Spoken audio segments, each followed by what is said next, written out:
Pemerintah Kabupaten Badung melalui Dinas Kesehatan setempat memastikan vaksin AstraZeneca nomor batch atau kumpulan produksi CTMA 547 yang penggunaannya dihentikan Kementerian Kesehatan tidak digunakan di Kabupaten Badung.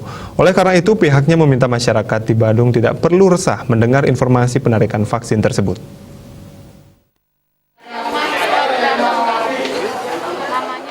Untuk vaksin AstraZeneca dengan batch nomor CTMA V457, Kepala Dinas Kesehatan Badung Dr. Inyoman Gunarta menyatakan pihaknya langsung mengkonfirmasi ke Dinas Kesehatan Provinsi Bali untuk memastikan vaksin yang ditunda pemakaiannya tersebut tidak beredar di Badung bahkan di Bali.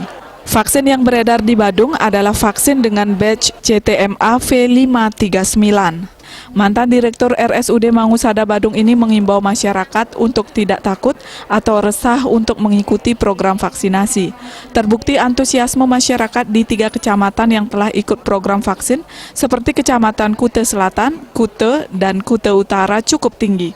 Apalagi dari laporan tidak ada penerima vaksinasi yang mengalami efek samping yang serius.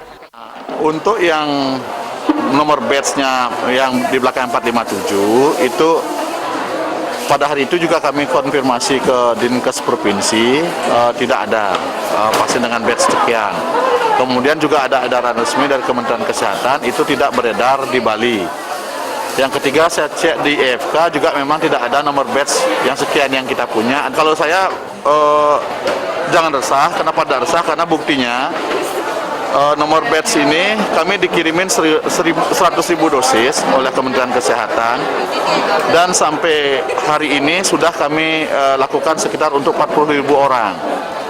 Jadi dari 40.000 orang yang sudah mendapatkan vaksinasi AstraZeneca dosis pertama itu tidak ada laporan yang mengalami KIPI yang serius.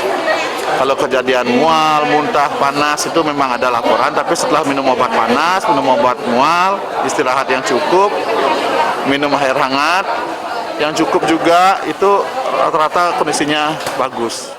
Meski telah divaksinasi, masyarakat Badung diharapkan tetap menerapkan protokol kesehatan yang ketat, seperti 6M yakni memakai masker standar dengan benar, mencuci tangan, menjaga jarak, mengurangi bepergian yang tidak mendesak, meningkatkan imun dan mentaati aturan.